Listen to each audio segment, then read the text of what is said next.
کوشش کی، ان کا حوصلہ بڑھانے کی کوشش کرتے رہے، لیکن وہ لوگ اچھی طرح محسوس کر چکے تھے کہ مسلمان ہتھیار نہیں ڈالیں گے۔ آخر قریش بھاگ کھڑے ہوئے۔ دشمنوں سے نجات پانے کے بعد رسول اللہ صلی اللہ علیہ وسلم اور صحابہ کرام نے عمرے کا ارادہ فرمایا۔ وہ معمولی ہتھیاروں کے ساتھ اس امید پر مکے کی طرف روانہ ہوئے کہ قریش انہیں عمرے سے نہیں روکیں گے، لیکن جب یہ لوگ مکے کے نزدیک پہنچے تو وہ آڑے آئے۔ انہوں نے خیال کیا مسلمانوں کی آمد ان کے لیے خطرہ ہے۔ ایسے میں خالد بن ولید کچھ سواروں کے ساتھ آگے بڑھے اور حدیبیہ کے مقام پر مسلمانوں کا راستہ روک لیا۔ انہوں نے مسلمانوں کو للکارا، لیکن وہ تو گھر سے لڑنے کے لیے نہیں آئے تھے، لہذا خاموش رہے۔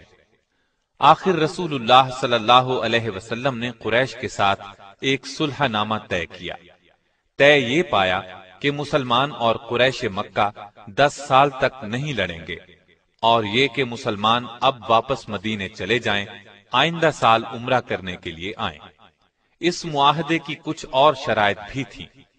بعض مسلمانوں کے خیال میں وہ شرائط پسندیدہ نہیں تھیں، مگر انہوں نے رسول اکرم صلی اللہ علیہ وسلم کے سامنے دم مارنے کی جرأت نہ کی۔ بعد میں یہ بات ثابت ہو گئی کہ صلح کی شرائط مسلمانوں کے حق میں بہت مفید ثابت ہوئی تھی۔ اس صلح نامے کو باقاعدہ تحریری شکل دی گئی۔ خالد بن ولید اس دوران میں مسلمانوں کی حرکات اور سکنات دیکھتے رہے۔ وہ دیکھ رہے تھے کہ مسلمان کس طرح رسول اللہ پر جان چڑکتے ہیں۔ انہوں نے اس حد تک کسی کو کسی کا احترام کرتے نہیں دیکھا تھا۔ اسلام کی دعوت دینے کے وہ کس قدر شوقین تھے، یہ بھی انہیں اندازہ ہوا۔ اس روز کے بعد سے ان پر ایک مایوسی کی حالت طاری ہو گئی۔ حقیقت یہ تھی کہ وہ اسلام کی سچائی کو پوری طرح محسوس کرنے لگے تھے، لیکن اعلانیہ یہ بات کہنے کا حوصلہ ابھی ان میں پیدا نہیں ہوا تھا۔ آخر کار انہوں نے محسوس کر لیا کہ اب تک وہ جس راستے پر چلتے رہے ہیں اس میں سوائے تاریکی کے اور کچھ نہیں ہے۔ اسلام کی روشنی انہیں اپنے اندر جذب ہوتی محسوس ہوئی۔ اس طرح انہوں نے اسلام قبول کرنے کا فیصلہ کر لیا۔ ان کے اسلام لانے کی تفصیل ہم آپ کو سنا ہی چکے ہیں۔ اسلام لانے کے بعد خالد بن ولید اسلام کے سچے سپاہی بن گئے اور اسلام پر سختی سے کاربند ہو گئے۔ اسلام کے دفاع کے لیے ہر دم تیار رہتے تھے۔ نبی کریم صلی اللہ علیہ وسلم انہیں جہاں جانے کے لیے کہتے وہ فوراً حکم بجا لاتے، ایک لمحے کی بھی تاخیر نہ کرتے۔ اب اسلام تیزی سے پھیلنے لگا تھا۔ اس زمانے میں سیدنا خالد بن ولید رضی اللہ عنہ نے سب سے پہلی نمایاں کامیابی جنگ موتا میں حاصل کی۔ اس کا ذکر آپ سن چکے ہیں۔ اس واقعے کے بعد ان کی اصل مجاہدانہ زندگی کی ابتدا ہوئی۔ نبی کریم صلی اللہ علیہ وسلم نے قریش مکہ سے حدیبیہ کا معاہدہ کیا تھا۔ اس کی ایک شق یہ تھی کہ 10 سال تک دونوں فریق جنگ نہیں کریں گے، اور جو فریق معاہدے کی خلاف ورزی کرے گا اس کے خلاف جوابی کارروائی کی جائے گی۔ چنانچہ قریش نے معاہدے کی خلاف ورزی کی، مسلمانوں کے حلیف بنو خزاعہ پر حملہ کر دیا۔ اس کے بعد انہیں احساس ہوا کہ ان سے بڑی غلطی ہوئی۔ اس غلطی کے نتائج ان کے لیے تباہ کن ہوں گے، اس لیے انہوں نے مسلمانوں سے نئی شرائط طے کرنے کی کوشش کی، لیکن رسول کریم صلی اللہ علیہ وسلم نے ان کا عذر تسلیم نہ کیا اور ان کے مظالم کا خاتمہ کرنے کا عزم کر لیا۔ نبی کریم صلی اللہ علیہ وسلم 10,000 کے لشکر کے ساتھ مکے کی طرف روانہ ہوئے۔ سیدنا خالد بن ولید بھی اسلامی لشکر کے ایک حصے کے سالار تھے۔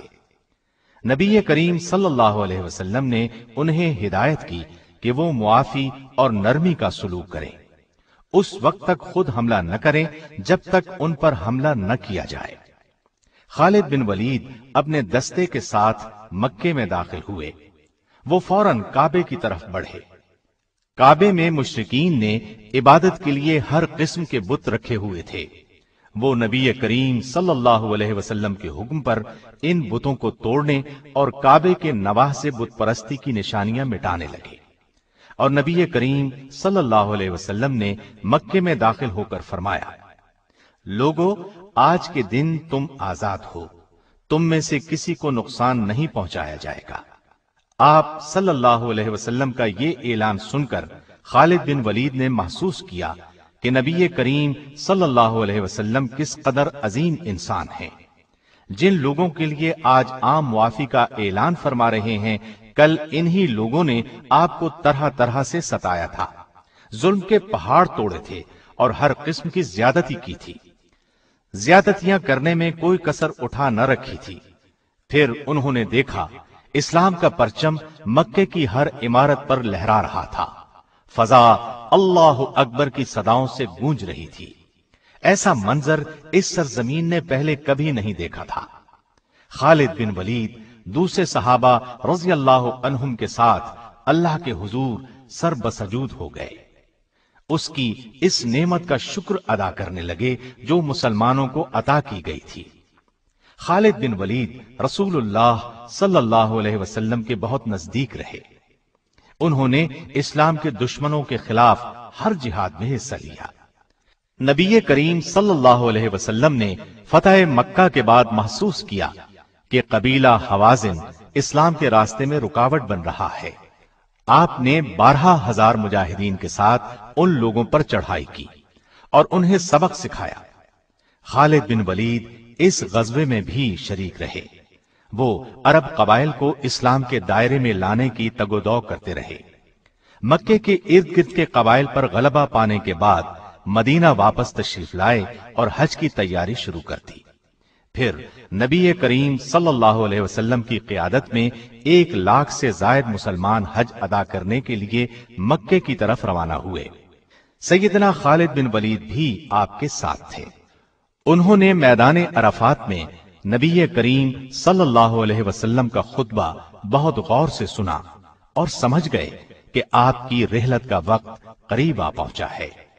حج کے سفر سے واپسی پر نبی کریم صلی اللہ علیہ وسلم علیل ہو گئے۔ تمام صحابہ رضی اللہ عنہم بہت اداس تھے۔ انہیں اس بات کی گھبراہٹ تھی کہ کہیں رسول اکرم صلی اللہ علیہ وسلم رحلت نہ فرما جائیں، جبکہ نبی کریم صلی اللہ علیہ وسلم کی رہنمائی اور قیادت کی ابھی بہت ضرورت تھی۔ آخر کئی روز کی علالت کے بعد نبی کریم صلی اللہ علیہ وسلم دنیا سے رخصت ہو گئے۔ انا للہ و انا الیہ راجعون۔ صحابہ پر غم کا پہاڑ ٹوٹ پڑا۔ خالد بن ولید بھی دوسروں کی طرح بہت غمزدہ تھے۔ آخر کار سب نے یہ حقیقت تسلیم کر لی کہ ہر انسان کو ایک دن یہ عارضی زندگی چھوڑ کر دوسرے جہاں جانا ہے۔ نبی کریم صلی اللہ علیہ وسلم کے بعد سیدنا ابو بکر صدیق رضی اللہ عنہ کو خلیفہ منتخب کر لیا گیا۔ دوسری طرف عرب کے بعض قبائل مرتد ہو گئے۔ چند افراد نے جھوٹی نبوت کا دعویٰ کر دیا۔ انہوں نے مدینے کی مرکزی حکومت کے خلاف ایک فتنہ کھڑا کر دیا۔ خلیفہ اول سیدنا ابو بکر نے مرتدوں کو سبق سکھانے کا فیصلہ فرمایا۔ ان سے مقابلے کے لیے ایک فوج تیار کی۔ طلحہ بن خویلد وہ ناہنجار شخص تھا جس نے نبی کریم صلی اللہ علیہ وسلم کے بیمار ہونے کی خبر سنتے ہی نبوت کا دعویٰ کر دیا تھا۔ سیدنا ابو بکر صدیق نے خالد بن ولید کو پہلے اس کی طرف روانہ کیا۔ آپ منزل پر پہنچے اور طلحہ اور اس کے پیروکاروں کو شکست فاش دی۔ خالد بن ولید اس کے بعد مدینہ طیبہ پہنچے۔ صدیق اکبر نے مہاجرین اور انصار کے ایک لشکر کو ان کی قیادت میں دیا اور مسیلمہ کذاب کے مقابلے میں روانہ کیا۔